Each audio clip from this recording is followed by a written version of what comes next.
Welcome in, Jordan. A little bit of a different setup this week, and here's what you're going to find for the next few weeks here, assuming everything remains the same with quarantine, is we want to invite you once again into kind of like a Bible study. So we've been doing, obviously, sermons for a long time, trying to do those through Zoom and everything, and we just want to continually kind of mix it up and kind of to be able to re-engage the text itself. And so we asked the question, when's the last time we got to walk through the life of Jesus? And so we're going to take the Gospel of John, and if you joined us last week, we walked through the prologue or the introduction to it, where John begins to introduce these big themes of his gospel. And so just like a Bible study, I'm going to be kind of leading us through the text, but then my friends here to my right, Andrew Pulfer, Spencer Osborne, high school pastor at our Fallbrook campus, obviously know Paige Payne, and then Natalie and Breesy, they are going to be chiming in, giving analogies and different perspectives on the text that we're talking about. John, unlike Luke and the other what we call synoptic gospels, Matthew, Mark, and Luke are very similar in structure and very similar in the stories they tell. John, as we talked about last week, is kind of like the stoner gospel. He goes in this different direction, and John really just wants us to understand these themes of the life of Jesus. And so John was really meant to be read in one sitting. And in one sitting, the flavor of what he's talking about seems to stand out a lot more than when you just kind of pick and pull it apart. And so as we go through all of these things in the next few weeks, we just kind of want to take the text in tandem, but then we want to pull out those big ideas from the book of John and ask John, what do you want to teach us about the life of Jesus? So last week we talked about this chiasm of the first chapter, pointing into the central phrase being that Jesus came that we could be called sons of God.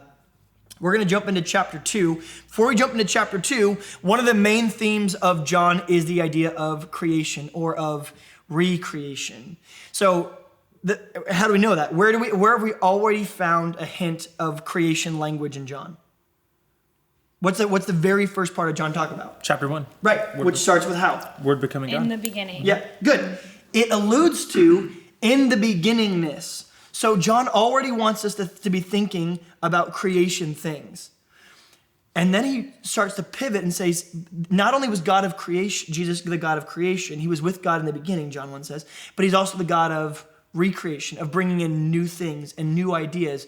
There's a fancy word in theology called Messianic Replacement. Jesus takes old dead things and then makes them into beautiful new things. And we're going to see that here. But we're going to find it on which day. So if you have in your Bibles, look through the text. John the Baptist denies being the Messiah. It begins at verse 19 through 28. And it talks about all this stuff is happening on the other side of the Jordan where John was baptizing. That's the last verse of chapter 1. So chapter 2 begins with what phrase? On the third day. Verse 29 begins on what day? So begins with what phrase? The next day. The next day. Okay. So right now we've got 2 days. We have the first day, and then we've got the next day. Okay, and then what does verse 35 say? The next day. The next day. So this is on the third day. Then what's verse 43 say? The next The next day. And then Spencer, what does John 2 open with? On the third day. Okay, so we have the first day, then the next day, then the next day, then the next day, and then we want 3 days later, which is day 1, 2, 3. Sorry, 1, 2, 3. So what day are we on now? We're on the seventh day. So once again, John's saying, I want you to think about, when I say 7 days, what do we almost always think of? Creation. So he said, in the beginning, and now he's going to go, here's 7 days later, and what a Jewish audience would have gone, oh, this is creation language. You're talking about the sixth day or the seventh day God rested. This is very much a creation narrative, but we're not going to find Jesus really creating something, but instead recreating something as he begins. Good. Here's what it says. On the third day, a wedding took place at Cana in Galilee. Okay, so here's where we have to admit our cultural narrative on this. When you think of wedding, give me some key understandings, words, phrases, or accentuating thoughts when it comes to a modern day wedding. What's a wedding bring to mind? When I say wedding, free association, what's a wedding? Celebration, okay, what else? Party, right? Groomzilla, Bridezilla. Huge. Why Bridezilla? What's a wedding Groomzilla. for? Yes, and Groomzilla. What are weddings for? There's such a pressure that day is like a culmination of a relationship, and all of the societal pressures that a family puts on the other family, or the family puts on the bride that's getting married, or a groom. And so all of that stuff coming together with wedding coordinators and all of those little tiny pieces that come together have come together for such a complex, very critical moment in a person's life. Yeah. And so For sure. tensions are high. And it's like your whole, I don't know, young lady over here, but it's like all about like, this is going to be your day. Like, Yeah. Good. Like almost like so egocentric of like, whatever you want, girl, it's your day. Perfect. So this is where we have to jump back into it and realize a wedding for them was a kingdom conversation. Wedding language all the way back from Isaiah 62 ? You can fact check me on this. Isaiah 62 and throughout the Old Testament, weddings they smack of God's kingdom, right? They're this perfect illustration that God uses in the Old Testament, right? What's the story of Hosea? Marriage, right? It's Hosea, this man who marries an adulterous wife, and she keeps going and sleeping with somebody else, and he keeps bringing her back and reinstituting the covenant of marriage with her. The Israelite connection with God in the Old Testament is often even vilified as an adulterous people, right? He calls them a stiff-necked, adulterous generation. And you can't be an adulterer if you're not married, right? It's marriage language. So instead of it's all about the groom, it's all about the bride, it's all about your day. First of all, it was very family-centric. It was, here's my duty as part of my family. I am going to help bring peace between these families, or I'm actually part of an agreement between these two families. A marriage could bring peace between two countries, and it really wasn't about you. It had everything to do with what your family had. And secondly, ours is a word picture for happily ever after, and theirs was a word picture that was almost directly tied to God. We mentioned God. Their ceremony was all about God. In fact, over the head of a Jewish ceremony would be something called the chuppah, which represented the presence of God. It was God's manifest presence. So it was all about God. Therefore, if God was the ultimate thing that we want to bring honor to, then if you messed up part of a wedding back then, right? Like if you mess up a wedding today, it's kind of like, oh, you look dumb for a second, right? But no one really cares. It's over with. Unless it goes on YouTube. Unless it goes on YouTube, right? Then it becomes a fail video for a long time. You're all married, right? Did anything embarrassing happen at your wedding? Well, now you want us to share it with the world. Go and find the video and you can watch it yourself. Drunk uncle, it's a I thing. feel like Drunk uncle, yeah. Some of my groomsmen got plastered and took a tree down at our reception site. Just pulled the tree out, and then they dragged the branch away and hid it somewhere, and I didn't know about it till like the next day. And brother-in-law hooking up with one of the bridesmaids back behind the reception, and all this stuff happens. We ran out of cake, right? We had like 400, 500 people at our wedding. We ran out of cake at the wedding. Did any of you know those stories from me? How come? They're embarrassing. They're embarrassing, and it doesn't matter. doesn't matter. And I'll bet in a year, if I asked you what happened at my wedding, you'd go, I don't know. You remember? You said something dumb at one point, but I don't remember what it was, right? Pulf, anything at your wedding? So the food took a really long time to come out. And so my wife and I were just feeling that, like, oh, shoot, look how you can see the grumbling happening because people are around tables and they're like, oh, I'm sure hungry. But you feel like I felt that. Yeah. Like I was like, oh, frick, I should go in the kitchen. Yeah. But we're at some sort of, banquet hall where that doesn't happen. So, the idea of that gave me pressure, and I wasn't thinking about the moment. I was actually thinking about my guests and how it was a reflection of me. Were you concerned that this would be a mark on your family for generations? No. Yeah. Were you concerned about civil litigation, that people would be recompensed for their journey because you ran out of food, that they could actually sue you financially and take away your money because you didn't get them food on time? Oh, should I have been? Were you? No. Now he is. Nor was I. I had no concern for any of that stuff when I ran out of cake. I wasn't worried about that anyone was going to mark me for generations or that my children's children's children would be a laughingstock in the town. That I had disrespected God was never. I was like, yeah, Aunt Janice is hungry, but I was never like, oh no, people don't think I love God anymore because I've misrepresented him to my culture. I've said this is a God-fearing ceremony, and I didn't spring for enough food to be able to feed everyone. What shame and honor was brought to me was nothing. Conversely, I never thought, oh man, if I don't get these people cake, they're going to sue me because they came a long way. And now I've misrepresented God, and I've denied the fact that people travel and they expect to be fed and they expect to drink to their fill. These were actual concerns.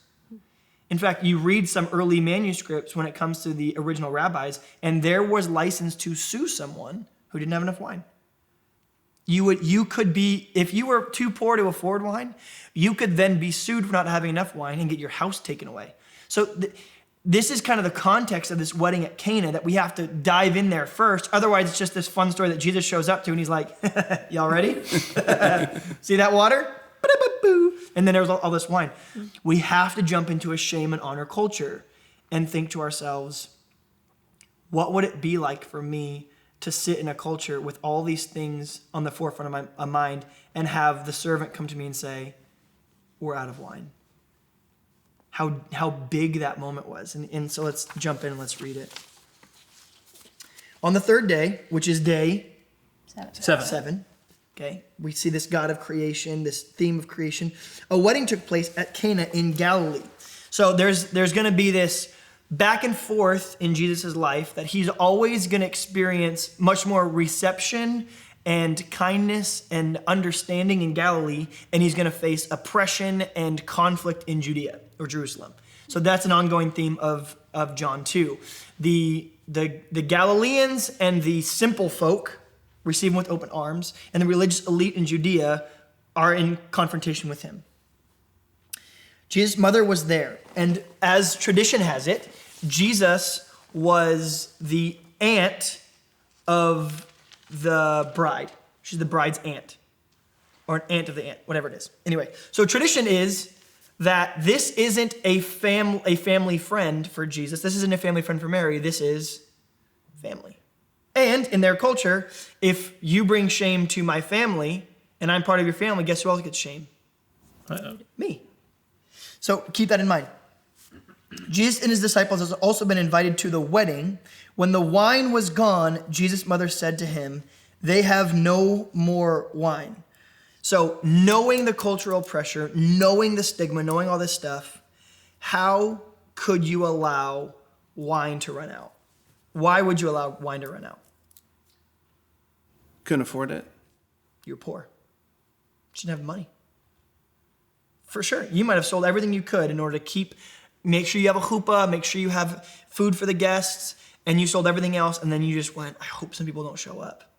And for a normal guest list, you might get 80% attendance, and it just seems like this one, everyone showed up. Weddings last for a week long there, and we find them early in the celebration going, we have run out of wine. So this is, for us, we understand the theme of Jesus constantly going to the poor and the oppressed and the outcast. And the beginning of Jesus' ministry is Jesus going to the wedding of a family who is poor. Now, John is never going to do what Luke does. Luke is going to go, this family made 300 shekels a year. That means they were poor. Jesus went to a poor family. The poor family was poor. Jesus went and took his feet and went to a poor family, went to a poor family's wedding. The family of the wedding was poor.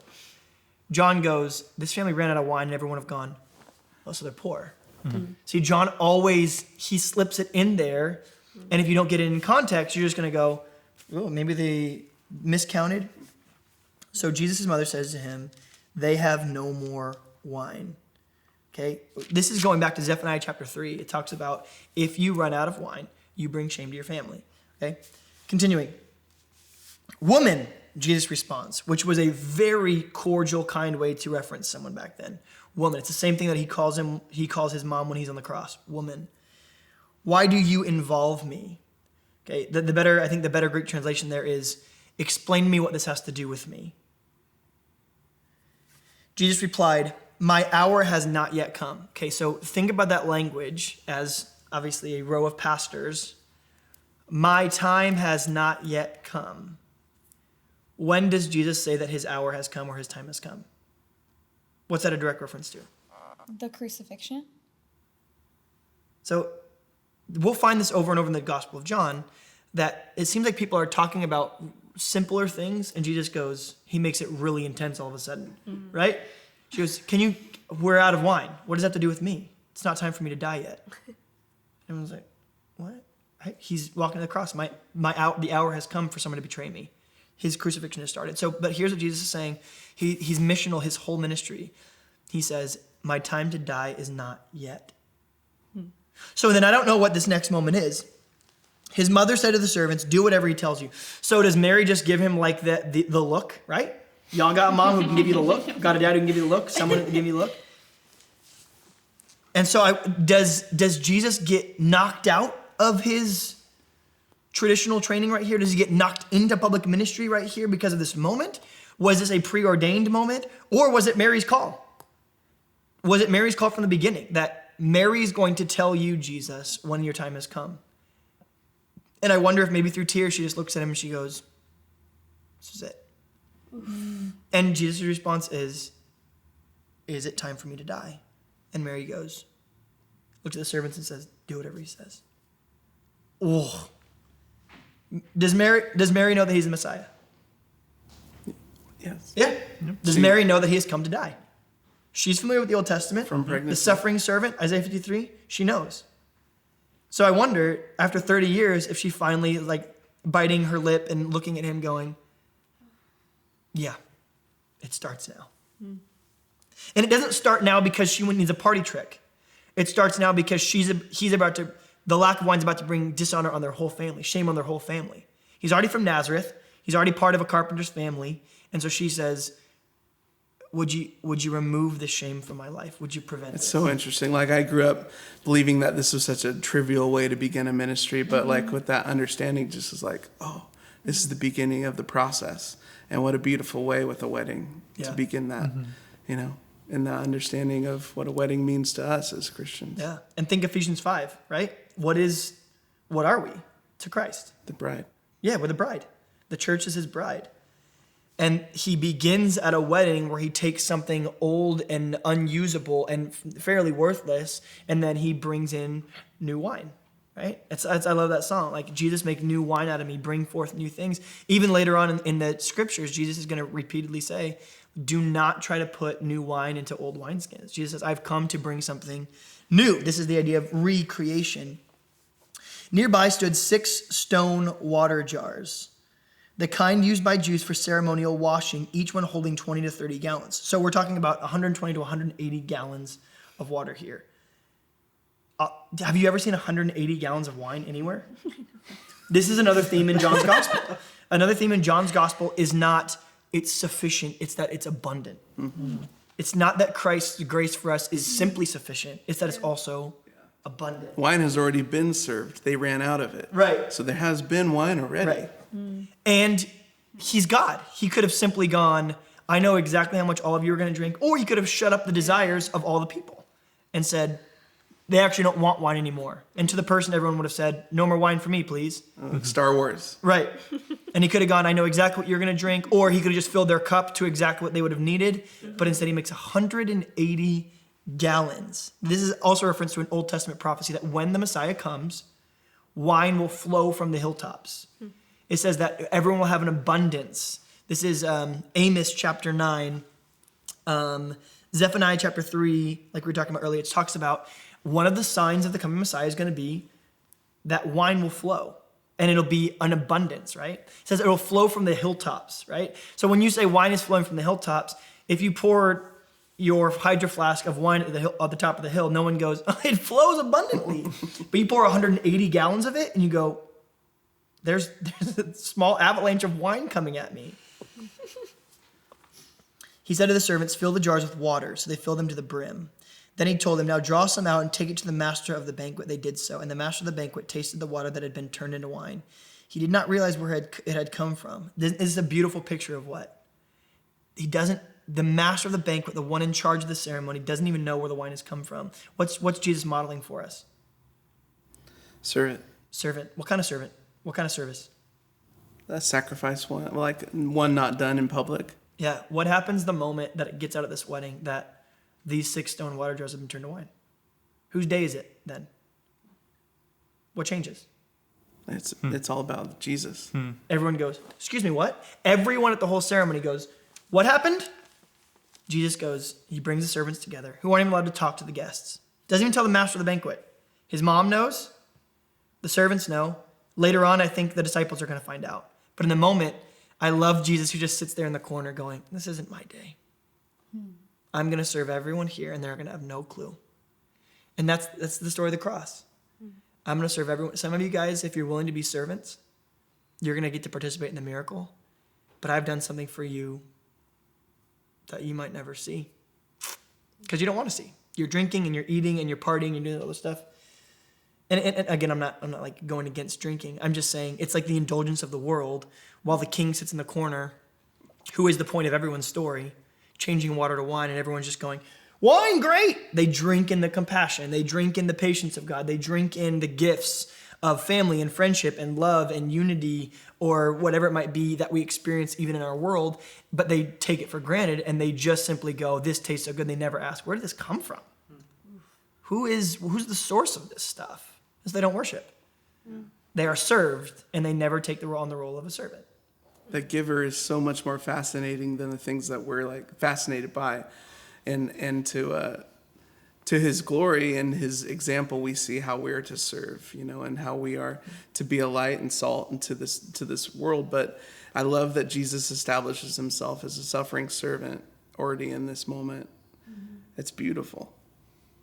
It's like, it makes me like emotional thinking, if Jesus is sitting at my wedding, you would have seen a woman in a really big fluffy dress and me in my rented tuxedo just sitting there going, who the frick cares about it? You're here.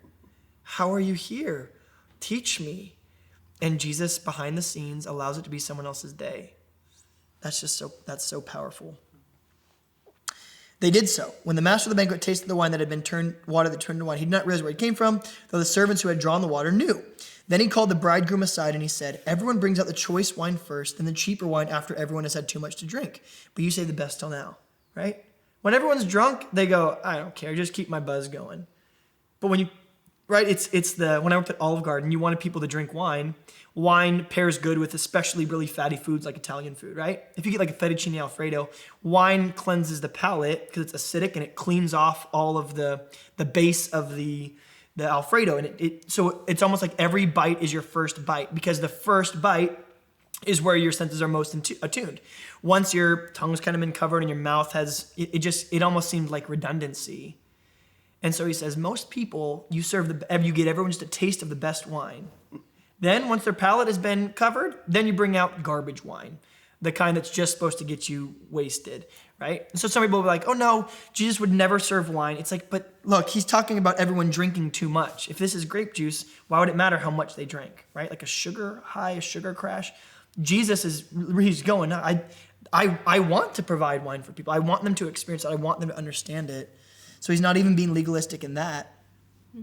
What Jesus did here in Cana was the first of the signs. What kind of signs? Zephaniah chapter 3, Amos chapter 9. He's saying there's a list of signs of the coming Messiah, and this was the first one that he did. Fulfillment. Yeah, this is John's court case. John is the court case ambassador who says to the skeptic, let me walk you through this. Read Zephaniah 3, read Amos 9, read Isaiah chapter 62, see what this God would do, and now look what he did. This is the first sign. And why is he doing all these things? What's John 20:30 we talked about last week? These things are written why? What does he say? These things are written that you may Believe. Mm-hmm. That Jesus was the Messiah, and that by believing you may have life in his name. So John's starting the court case. Here's exactly what's happening. Here's what we're walking through. Here's the first sign. After this, he went down to Capernaum with his mother and brothers and his disciples. There they stayed for a few days. And his disciples believed in him. He did all these things, verse 11, through which he revealed his glory, and his disciples believed in him. There's this great theme in the book of John that goes really simply. You'll see it almost every story. Jesus, prompted by love, calls people to believe to experience life in him. Prompted by love, he calls people to believe to experience life in him. And that pattern is seen all throughout. And what does this story tell us about the ministry and the heart of Jesus that would have been so counterintuitive to people expecting a Messiah? What do we see right here? Just in here, what is countercultural to the people who are sitting there waiting for thousands of years for a Messiah? They're expecting A, but they got B. What are some of those B characteristics? What happened that they would have gone, wait, what? You're here to do what now? What are some of those things? There's a humility. Why aren't you making yourself the center of attention? Yeah. Come in. You're the rider on the white horse. Come in. Yell, scream, trumpet, blare. Do all those things. Yeah. Does Jesus ever allow himself to be center of a parade? No. Except for triumphal entry, which leads to his death. Until he needs it to be crucified, he allows himself to play, right?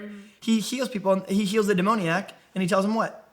Don't tell anybody. Don't tell. Yeah. Yeah, you go back to your own town. Don't come with me. I don't need a walking, talking dog and pony show. You go back and tell people what it was. He tells the Samaritan woman, you go back and tell your city exactly what happened, but don't. But then he raises a dead girl. And what does he tell them? Don't tell anyone. We get this idea of this humble, meek Messiah. What else? He's concerned with other people's shame. He's concerned with other people's shame. I would say applicably, this is the root of what I want to get across in the study of John 2, which is so often we accept God's ordinances of grace and forgiveness for our sin, and rarely do we allow him to complete the work to take away our shame. And the work's not even done then. He replaces our shame with honor. So he goes from, there's a neutral standing towards these people who threw on this wedding, where Jesus and them don't really have an interaction. And then they go to this deep moment of shame where they ran out of wine. But Jesus doesn't just bring them up and give them more of the crap wine so that they just didn't experience dishonor. He brings them the best wine and replaces it. So now what happens when they walk down the street? Not only do they not bring shame, but what do people say when they walk by? Well, what a wedding. Yeah. Those people. Those are the ones who brought up, where was that wine from? Where did they get that wine? That wine was better wine. Not only did he take away their shame, he replaces their shame with honor. And John's pointing to something here. From the very first thing, the very first witness, the very first court case, the very first example he gives, he talks about this idea of Messianic replacement. Where the world intended shame, I have brought you honor. What's he pointing to, right, even in this moment? What bigger is going to happen? What's the culminating story of John?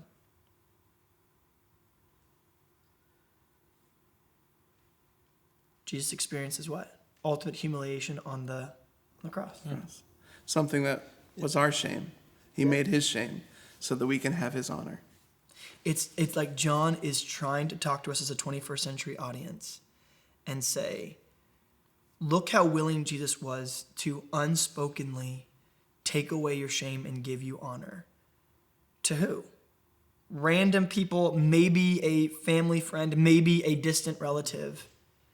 And then it says, and now, Romans chapter 8, you are his son and you are his daughter. Do you not think that he wants to take your shame and replace it with honor? And is that Zephaniah where it says that God takes away our shame and replaces it with honor, and then he rejoices over us with singing? How unworthy do I feel to be rejoiced over with singing? Here's what it says he does to his children. He rejoices over them with singing. What in this story, if you think about the implications of what he used, what ended up getting filled up with wine? The Purification jars. How many jars? 6. What's the 6 symbolize in John's gospel? What does 7 symbolize? Perfection. Perfection. What does 6 symbolize? Like incompleteness. Perfect. Incomplete. 6 means incomplete. 6 means there's something missing. So you have 6 ceremonial washing jars. So what's the ceremonial cleansing system to Jesus? The old law. Which is Incomplete. incomplete. Yeah. It's not here yet. When they go to wash their hands, what's going to happen?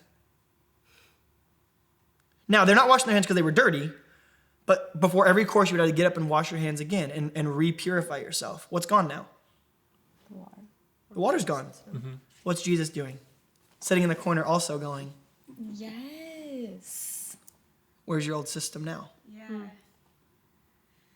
He takes an old system, an incomplete system, rips them away from it, and where are they eventually going to find living water? Water that actually purifies.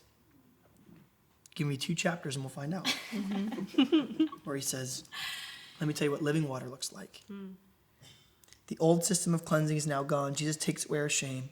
He is here for the poor in spirit and the marginalized. He serves humbly without taking the spotlight from the married couple.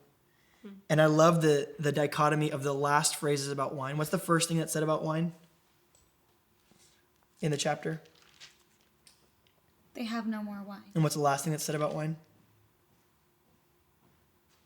The good, save the good for last. Everyone brings out the choice wine first, and then the cheaper wine.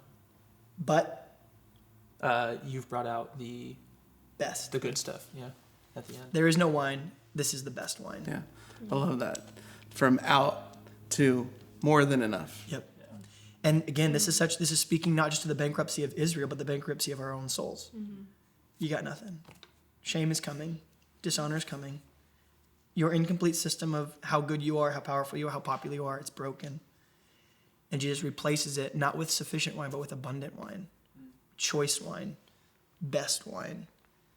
Yeah. But it takes the humility of walking over to the guy that's silent in the corner who has done something that you wouldn't believe and sitting down at his feet and going, would you do that to me too? Would you take my uselessness, my old religious system, and would you make something beautiful out of it and let the master work in your life? A lot of people have Jesus is invited to a lot of people's wedding, but rarely is he invited to work at the wedding. And I think that's the heart of a Jesus follower. And that, go ahead. Yeah, I feel like that's something that we miss so often, is even just in the simple question of like, okay, then why did Jesus come? And I think so many of us, like, our answer is to die on the cross and to save us from our sins. And then we see Jesus in this story, and it's like, sure, he'll do that, but he came for so much more, and we can so easily miss that. It's like somebody who buys an iPhone for the camera. And they don't download apps, they don't make phone calls, they don't connect with other people, they don't know how to use FaceTime, they don't know how to use the little level on it, they don't know anything else on their phone.